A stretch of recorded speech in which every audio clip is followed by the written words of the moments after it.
Baik, yang pertama saya akan menjelaskan mengenai fraud. Sebelum itu, adakah yang tahu fraud itu apa?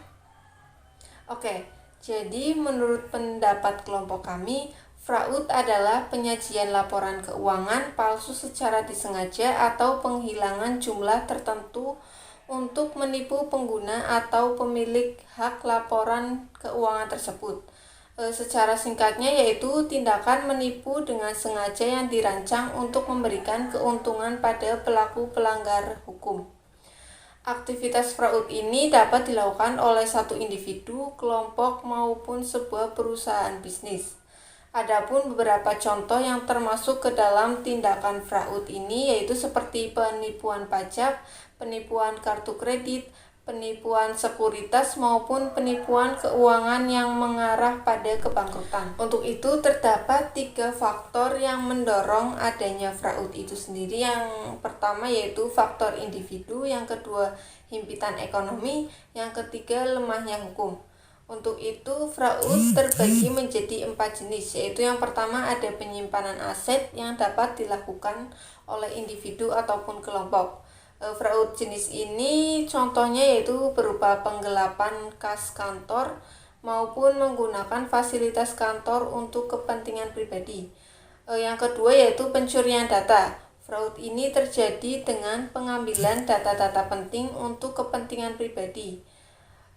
Umumnya fraud ini disebut dengan computer fraud. Yang ketiga yaitu korupsi, dan yang terakhir yaitu penggelapan dana.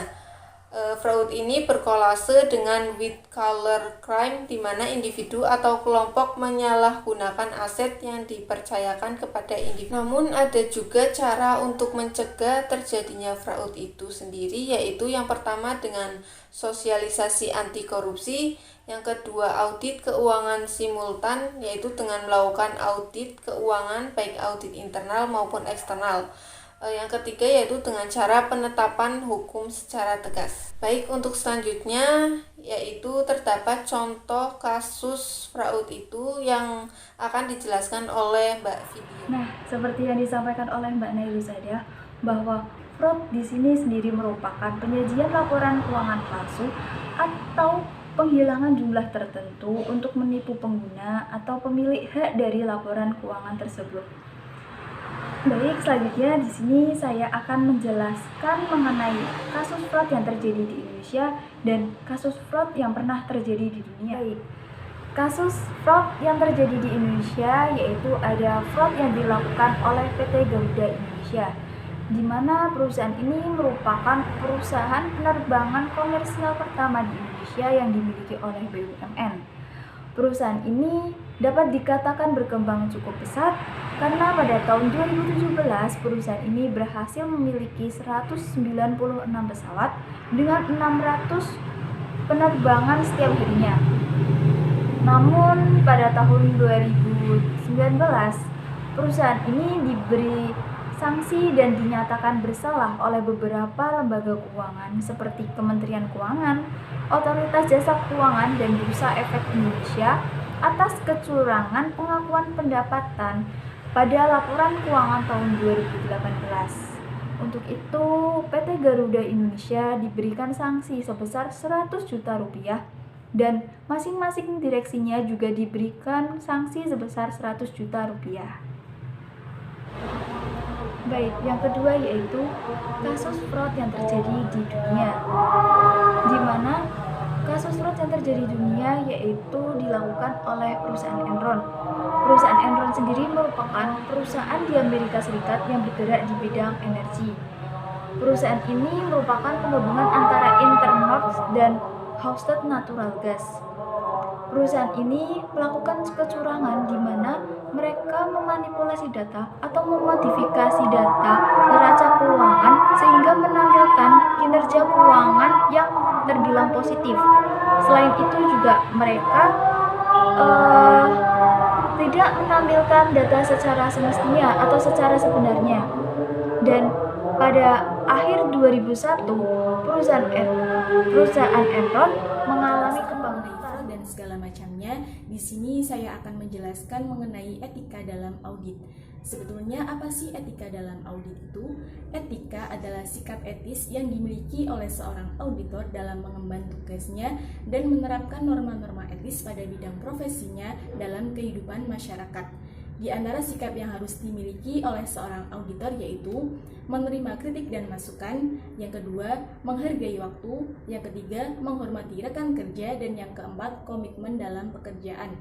Lalu, apakah etika diperlukan dalam sebuah audit? Jawabannya iya, karena profesi auditor membutuhkan komitmen dan pengabdian yang besar.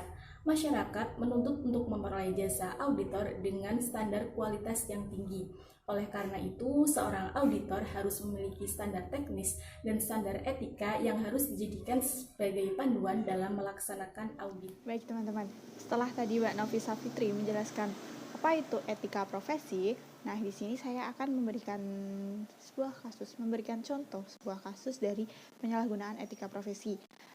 Kasusnya masih baru banget teman-teman. Jadi KPK menangkap Bupati Bogor AY terkait kasus penyuapan terhadap 5 orang, sekitar 4-5 orang auditor BPK wilayah Jawa Barat. Jadi Bupati Bogor ini dia tuh ingin laporan keuangan tahun anggaran 2021 pada periodenya itu berstatus WTP atau wajib tanpa pengecualian.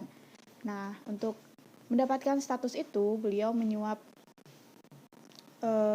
auditor BPK sekitar sampai 1,9 miliar untuk mendapatkan status WTP. Tetapi tidak jadi karena sudah ditangkap oleh KPK. Nah, pada kasus kali ini, auditor BPK sendiri melanggar 3 kode etik. Yang pertama ada integritas, di mana dia tidak memberikan penilaian secara jujur, secara adil, sesuai dengan apa yang ditemukannya. Yang kedua ada objektivitas, penilaiannya itu bersifat subjektif karena dia mengarahkan kepada bupati. Dan yang terakhir ada sikap profesional. Jadi sebagai auditor kita harusnya bersikap profesional, tetapi para auditor BPK ini tidak bersikap profesional dengan menerima uang suap sebesar 1,9 M dari bupati untuk memberikan status atau memberikan opini WTP-nya. Jadi untuk berita lebih lengkapnya nanti teman-teman bisa cari di internet ya. Sekian dari saya.